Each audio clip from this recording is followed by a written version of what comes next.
नमस्कार दोस्तों, आपका स्वागत है अपने YouTube चैनल PFP में। आज हम बात करने वाले हैं IRCTC के बारे में। बहुत ही विचित्र घटनाक्रम हमें बनता हुआ नजर आया है। पहले तो बहुत ही भारी तेजी देखने को मिली, OFS का प्राइस डिसाइड हुआ, उसके बाद भारी गिरावट देखने को मिली और फिलहाल स्टॉक में तेजी हमें लौटती हुई नजर आ रही है। लेकिन यहाँ पर ध्यान रखना चाहिए, जब भी किसी स्टॉक में तेजी आती है तो ऊपर रेजिस्टेंस के लेवल तैयार बैठे होते हैं। तो यहाँ पर भी हमें चार्ट्स पर तगड़ा रेजिस्टेंस दिखाई दे रहा है। कौन सा है वो तगड़ा रेजिस्टेंस और ऐसी सिचुएशन में इन्वेस्टर्स को क्या करना चाहिए, बाय करें, सेल करें या होल्ड करें, उसके बारे में पूरी चर्चा करेंगे। लेकिन उससे पहले अगर आपने चैनल को सब्सक्राइब नहीं किया है तो प्लीज सब्सक्राइब कीजिए और रेगुलर अपडेट्स पाने के लिए नोटिफिकेशन बेल को प्रेस कीजिए। साथ ही साथ टेलीग्राम चैनल को भी ज्वाइन कीजिए, जिसकी लिंक डिस्क्रिप्शन बॉक्स में दी गई है।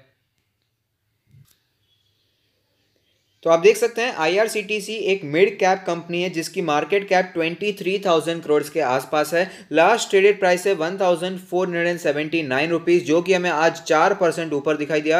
रिटर्न्स के प्रोफाइल के बारे में बात करें तो 1 वीक में स्टॉक ने 13% के नेगेटिव रिटर्न्स बना कर दिए हैं। ऑफकोर्स स्टॉक हमें 1800 तक जागता हुआ नजर आया था, उसके बाद OFS का प्राइस आया तो गिरावट भी देखने को मिली। 1 मंथ के रिटर्न्स के बारे में बात करें तो आप देख पाएंगे फ्लैट रिटर्न्स देखने को मिल रहे हैं, 1% के पॉजिटिव रिटर्न्स है। भारी तेजी आई, OFS का प्राइस डिसाइड हुआ और भारी गिरावट देखने को मिल गई और उसी लेवल पर स्टॉक फिलहाल हमें दिखाई दे रहा है। 1 ईयर के सिचुएशन के बारे में बात करें तो इतना हमें कंसोलिडेशन देखने को मिला, उसके बावजूद 60% के पॉजिटिव रिटर्न्स दिखाई देते हैं, जो कि दर्शा रहे हैं कि कितना अच्छा परफॉर्मेंस दिया है पिछले कुछ ही सालों में। अगर बात करें इसके 5 ईयर्स के रिटर्न्स के बारे में तो इतनी ज्यादा पुरानी लिस्टिंग तो नहीं है, 2019 में ही इसकी लिस्टिंग देखने को मिली है। 95% के पॉजिटिव रिटर्न स्टॉक ने हमें अब तक बना कर दिए हैं। की मैट्रिक्स के बारे में बात करें तो PE रेशियो 43.01 है। इसे हम किसी भी सेक्टर के साथ कंपेयर नहीं कर सकते हैं क्योंकि इसका जो कामकाज है मोनोपोली वाला है। प्राइस टू बुक रेशियो है 17.12। डिविडेंड यील्ड की बात करें तो 0.87% की डिविडेंड यील्ड हमें यहां पर दिखाई दे रही है। कंपनी के प्रोफाइल के बारे में बात करें तो जैसे कि आपको पता है केटरिंग में, हॉस्पिटैलिटी में,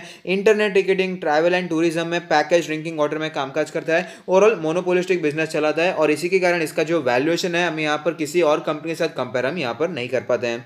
अगर इसके फाइनेंशियल ट्रेंड के बारे में बात करें तो कंपनी अच्छा परफॉर्म कर रही है, ग्रो करती हुई नजर आती है। 2017 में रेवेन्यू 1.58 करोड़ थी, जो कि बढ़कर 2020 में 2.35 करोड़ हो चुकी है। अगर बात करें प्रॉफिटेबिलिटी के बारे में तो ये भी लगातार बढ़ते जा रहे हैं। 2017 में 0.22 करोड़ का प्रॉफिट था, जो कि डबल से भी ज्यादा होकर 2020 में 0.52 करोड़ का हो चुका है। तो यहां पर हमें पता चलता है फाइनेंशियल ट्रेंड काफी अच्छा है, कंपनी लगातार हमें ग्रो करती हुई नजर आती है। और सिर्फ ऐसा नहीं है कि रेवेन्यू ग्रोथ कर रहा है, प्रॉफिटेबिलिटी हमें यहां पर लगातार बढ़ती हुई नजर आ रही है, जो कि ऑफ कोर्स बहुत ही इंपॉर्टेंट बात है।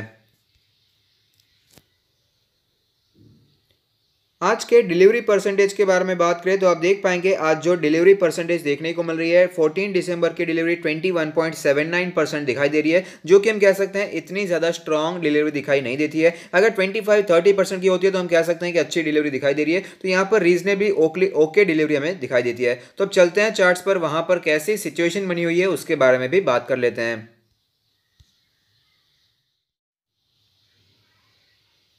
चार्ट पर हमें क्लियरली दिखाई देता है कि अप्रैल मई से लेकर के दिसंबर तक स्टॉक में कुछ भी मूवमेंट हमें देखने को मिली नहीं। स्टॉक हमें सिर्फ कंसोलिडेट करता हुआ नजर आ रहा था, लेकिन अचानक से यहां पर भारी तेजी देखने को मिली। स्टॉक 1800 तक पहुंच गया, लेकिन वहां पर सस्टेन नहीं हो पाया क्योंकि OFS का प्राइस आया था इसी जोन में जहां पर वो पहले ट्रेड करता था। तो गैप डाउन ओपनिंग देखने को मिली और फिलहाल स्टॉक 3 दिनों से इसी जोन में वापस हमें ट्रेड करता हुआ नजर आ रहा है। लेकिन एक अच्छी बात भी हमें यहां पर दिखाई देती है कि OFS का प्राइस आया, उसके बाद यहां पर गिरावट हमें कंटिन्यू रहती हुई नजर नहीं आ रही है। पिछले 3 दिनों से स्टॉक यहां पर हमें कंसोलिडेट करता हुआ नजर आता है और 1400 के लेवल को एज अ स्ट्रॉन्ग सपोर्ट हमें यहां पर दिखा रहा है और वापस हमें तेजी कंटिन्यू रहती हुई नजर आ रही है और कंसोलिडेशन चलता हुआ नजर आता है। तो ये एक पॉजिटिव बात चार्ट्स पर फिलहाल दिखाई देती है और फिलहाल स्टॉक अपने सारे मूविंग एवरेज के भी ऊपर ट्रेड करता हुआ नजर आता है। इंडिकेटर्स के बारे में बात करें तो मनी फ्लो इंडेक्स का नंबर कैलकुलेट होकर आता है 54.39, बहुत ही तेजी देखने को मिली थी, तो हाईली ओवरबॉट कैटेगरी में चला गया था।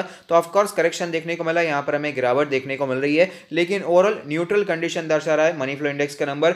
RSI के नंबर के बारे में बात करें तो RSI में भी यहाँ पर सेम सिचुएशन देखने को मिलती है, हाईली ओवरबॉट कैटेगरी से गिर चुका है, यहाँ पर हमें वीकनेस देखने को मिली, लेकिन 54.4 का नंबर यहाँ पर न्यूट्रल कंडीशन दर्शाता है। अगर बात करें इसके MACD के क्रॉसओवर के बारे में तो हमें यहाँ पर क्लियरली पता चलता है जो क्रॉसओवर यहाँ पर फिलहाल चलता हुआ नजर आ रहा है वो तो बुलिश क्रॉसओवर है, लेकिन यहाँ पर ऐसी सिचुएशन दिखाई दे रही है कि यहाँ पर फिर से एक बार बियरिश क्रॉसओवर का भी निर्माण होता हुआ नजर आ सकता है।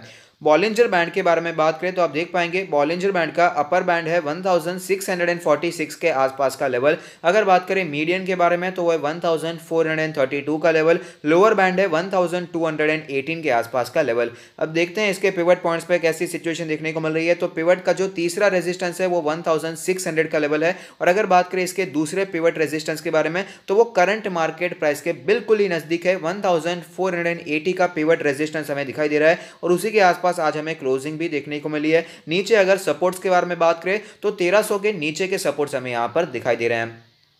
तो अब चलते हैं इसके ऑल टाइम चार्ट पर, जहां पर एक कैंडल वन डे को ही रिप्रेजेंट करेगा क्योंकि ज्यादा पुरानी इसकी लिस्टिंग नहीं है। तो आप देख पाएंगे लिस्टिंग के बाद काफी अच्छे रिटर्न से स्टॉक ने हमें बना कर दिया, थोड़ा सा कंसोलिडेशन दिखाया और उसके बाद बहुत ही अच्छी रैली दिखाई थी। 2020 का ईयर बहुत ही अच्छा रहा था। 800-900 के लेवल से स्टॉक हमें ऊपर जाकर 2000 के ऊपर जाता हुआ नजर आया था। 2000 तक इसने अपना ऑल टाइम हाई बनाया, लेकिन मार्केट में क्रैश आया कोविड-19 की वजह से। तो स्टॉक ने 750-800 लेवल पर सपोर्ट लेने के बाद तेजी दिखाई और स्टॉक ने कंसोलिडेशन दिखाना शुरू किया, क्योंकि यहां पर पहले ही डिसाइड हो चुका था कि आईआरसीटीसी में ओएफएस आने वाला है और ऊपर से कोविड-19 की वजह से ट्रैवलिंग पर बहुत ही बुरा इंपैक्ट पड़ा था। तो यहां पर ज्यादा मूवमेंट हमें देखने को मिली नहीं और बल्कि स्टॉक हमें धीरे धीरे वीक ही होता हुआ नजर आ रहा था और स्टॉक नीचे ही आता हुआ नजर आ रहा था। लेकिन यहां पर अचानक तेजी आई, ओएफएस का प्राइस आया और जो विचित्र घटनाक्रम आप सभी को पता ही है। तो ऐसी सिचुएशन में फिलहाल इन्वेस्टर्स को क्या करना चाहिए उसके बारे में बात कर लेते हैं। तो अगर आपने ऊपर पोजीशन बनाकर रखी है, लॉस में चल रहे हैं, तो सबसे पहले ये क्लियर कर लेना चाहिए कि एक अच्छी कंपनी है, लॉन्ग टर्म के लिए इसे अपने पोर्टफोलियो में आपको रखना चाहिए।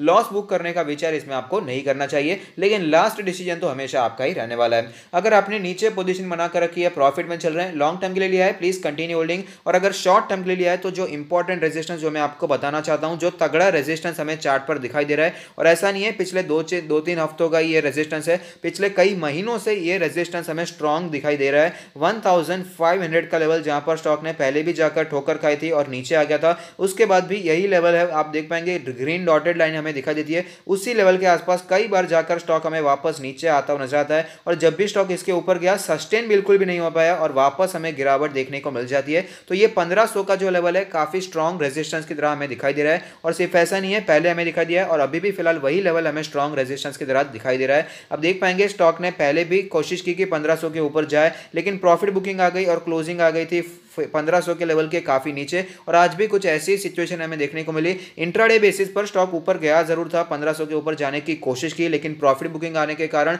स्टॉक वापस हमें नीचे आता हुआ नजर आया था। तो ये बहुत ही स्ट्रॉन्ग रेजिस्टेंस की तरह दिखाई दे रहा है, तो इसको आप में ध्यान में रखना चाहिए और आपको प्रॉफिट बुकिंग के बारे में सोचना चाहिए अगर आपने शॉर्ट टर्म के लिए लिया है।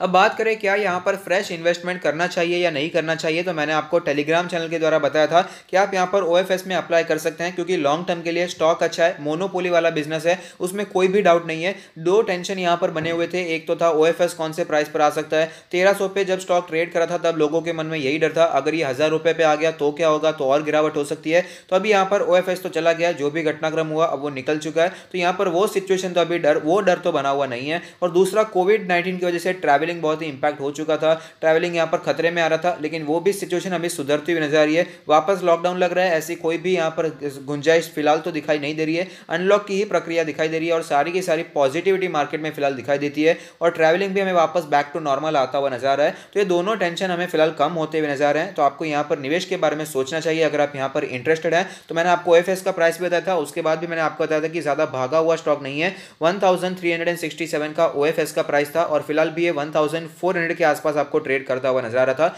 तो बाइंग के बारे में सोचा जा सकता था। तो फिलहाल भी मेरा यही मानना है, 1400 का level as a strong support हमें यहां पर दिखाई देगा। इसके मूविंग एवरेज भी उसी के आसपास कई हमें दिखाई देते हैं, तो इस लेवल पर एज ए सपोर्ट आप यहां पर बाइंग के बारे में सोच सकते हैं। रेजिस्टेंस 1500 का लेवल है, अगर ये लेवल टूट जाता है और ब्रेकआउट देखने को मिल जाता है तो आप बाइंग के बारे में सोच सकते हैं, वरना ये जो पूरा जोन है 1400 से करके 1450 के आसपास का जोन काफी अच्छा जोन है, जहां पर आप इसे लॉन्ग टर्म के लिए एक्यूमुलेट करने के बारे में सोच सकते हैं और इसे पोर्टफोलियो में ऐड करने के बारे में सोचा जा सकता है। और साथ ही साथ अगर आप अपना पोर्टफोलियो हमसे रिव्यू करवाना चाहते हैं तो उसका लिंक भी हमने डिस्क्रिप्शन बॉक्स में दे दिया है। तो अगर आपको ये वीडियो पसंद आता है तो लाइक कीजिए, शेयर कीजिए, कमेंट कीजिए, सब्सक्राइब कीजिए और मुझे मोटिवेट कीजिए। Thank you, stay happy, happy investing.